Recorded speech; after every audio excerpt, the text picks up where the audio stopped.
Ankles are gone. Look at this guy creeping up. All right, I'm here with my boy, the Rhino. We're on a 10-minute walk. See, I got my boy Andrew filming as well. And today we're going to talk to Stan Efferding about something that he has not talked about much at all on his Instagram. He didn't talk about it that much on our podcast today. He's going to talk to you about the vertical diet. Stan, tell us, what is the vertical diet? Oh my goodness, the vertical diet. It's the first time I've ever had the chance to discuss this with you. But the vertical diet is just a way of eating, utilizing highly bioavailable, very dense nutrient foods to build a foundation of micronutrients. And then using a vertical axis of steak and rice to build on calories overall, so that it's not too restrictive and it's not too broad such that you're creating digestive issues. And we've been using it with great success with some very high profile athletes for a number of years now. And I finally, based on so many requests, put it on my website to be available for anyone to use the same diet, same exact program. It includes training, sleep, hydration, and probably over 100 reference articles and videos. The same exact program that I sent to Brian Shaw, Hafthor Bjornsson, Larry Wheels, Dan Green, and a host of other great athletes, as well as for use for IFBB professional bodybuilders. It includes figure, fitness, physique, bikini for women. So wait, this diet can be used for somebody who's losing weight or gaining weight? Absolutely. Most importantly, it starts with gut health and micronutrient efficiency. So we're making sure that you have everything that you need. We're not overly restricted. If you're dieting and you're not getting adequate micronutrients, then your body's going to start to slow down. Your metabolism is going to start to slow down. And so we try and fuel that with a broader range of foods than the typical diet foods. And we use certain foods in the diet to stimulate metabolism so that your body temperature increases, your thyroid function improves, and all of the things that makes the hormones work the way they're supposed to work, so that you get a better benefit and you don't have to restrict so many calories and go into a deficit. What foods are we talking about exactly? Let's start out with kind of protein sources. The main protein source I like is red meat, steak. Why is that? Because it's so high in iron, vitamin B12 in particular, which is important for every cell in the body for the metabolism of nutrients. Zinc. It's also a very efficient protein to digest.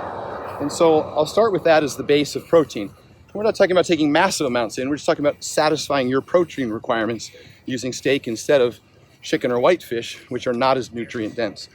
I also include at least 1 or 2 whole eggs a day as a protein source, but mainly for the micronutrient value, not for the driver of protein in general, because the yolks are so rich in nutrients and so beneficial for so many different actions in the body. Look at that vein in my arm. It's hot. Pretty impressive. What else we got for protein? We got bison?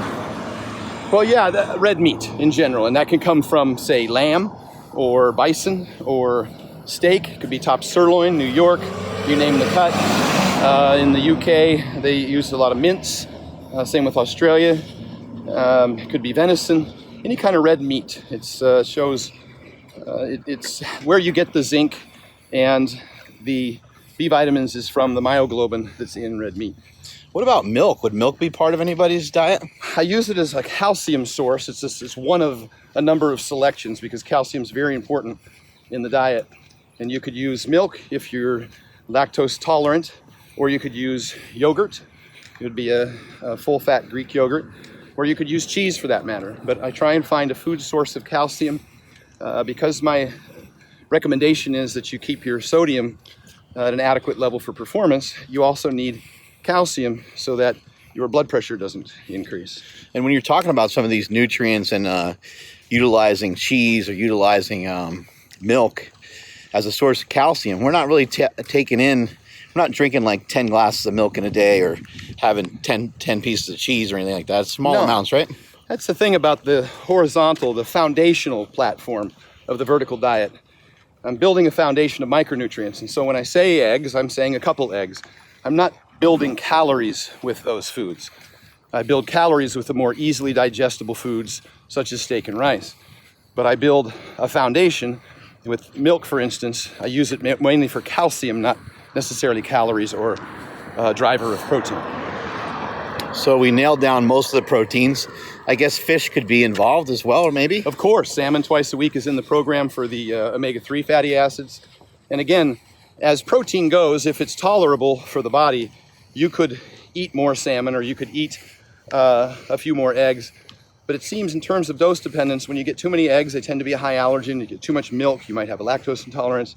So I'm cautious about how much of those to throw in, but I try and get enough so that you can get the benefits of the micronutrient profile. Chicken's not really part of the protein menu? I do have a chicken meal in there for folks that choose to do so. It does have some other B vitamins in it. It's just not high in B12. My concern with chicken, it's a good, better, best scenario, and I think steak's best, is that in the 3 months it's alive, it generally eats a lot of soy, and that gives it a high polyunsaturated fat content. Not a fan of polyunsaturated fats. I don't think it's an efficient fuel source for the body. Of course, we know with cooking with it, it can oxidize, and in the body it can do the same thing and create problems in the body for digestion. All right, well, that's our protein sources. What do we got for carbs? Well, I start out on the micronutrient profile. I throw in daily potato. They're very nutrient dense, multivitamins, etc. Regular or sweet? Right? Either one. Yeah, they both work. They both have the same profile. They're very similar. No profile. hash browns and no French fries. No hash browns or French fries. And I use that. I don't use a lot of potato because it does have resistant starches, which is good as a prebiotic for the body, for the bacteria and digestion, but not so good in quantity because it could create a situation where, with a leaky gut, persorption starches into the bloodstream. So I don't use too much of that. That's one thing that I throw in there for a carb. I also throw in vegetables, spinach, very high nutrient dense spinach, vitamin K1, potassium, magnesium. And you like spinach because it doesn't produce a lot of gas either, Correct. right? It's a low gas vegetable. I throw in a carrot, also a root tuber, like a potato, a good prebiotic source. It's also a naringin, an anti-estrogen. You first told me about the one carrot. I thought you were going to tell me to shove it up my ass. No, that's where I thought we were going with that. We put them in the other side. Oh. And the carrot also is kind of a detox for the body. It provides a vehicle for the liver and the kidneys to put toxins such that they're exiting the system and not recirculating through the bloodstream. Guys, you want to know more about that, check out Ray Pete. He's all over YouTube. This is where Stan has gotten some of this information from. Stan's pointed out many times he's utilizing a lot of different people to bring you this kind of information. There's some great resources out there. Weston A. Price Foundation, of course, Ray Pete, and Dr. Yusuf's new study, the PEER study, shows the benefit of all of these nutrients. And then I've applied them to myself and done blood tests every month and seen the changes, like with the carrot in particular and the oranges. They're both anti-estrogens. I could see in my blood test month over month and compare, and watched my estrogens go down as a result, which is particularly important for both men and women. So these things, they do have an actual effect on the body. Same thing is true with the stimulatory effect of oranges, which is another carbohydrate that we include in the diet. And the fructose in the oranges stimulates the liver, which improves the function of the thyroid in the body. That and cranberry juice for iodine for the thyroid. And I experienced in my own blood tests how, when using those foods, my thyroid stimulating hormone went down and my thyroid started functioning better. So by applying these methods, I'm able to increase my metabolism, improve my liver health, improve my thyroid health, decrease estrogen. It's a lot of benefits to these micronutrient foods. That's why they're so important to me, as opposed to taking a multivitamin to solve this problem, because the multivitamin doesn't have all those other benefits. Any other types of carbs on the diet? After building the foundation with those carbs, I use simply white rice. I avoid bread, pasta, spaghetti, pizza crust, whatever, pancakes, wheat in general, because it tends to be a high allergen, bloats you.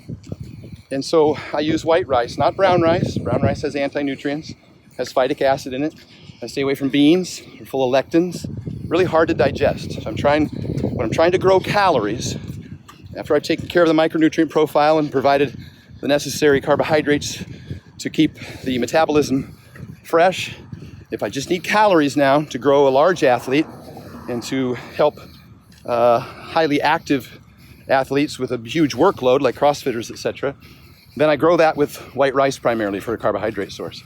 Very easy to digest, very efficient on the body, and I can drive that as high as 1,000 grams a day for an athlete like Hofthor or Brian Shaw. If you're a less active person and you want to drop some body fat, would it be okay to just maybe drop out some of the rice? Absolutely, that's and what you do. And you still keep some of the other carbs that stimulate, like keep some of the fruit in there and the cranberry and stuff like that? Yep, that's what we do.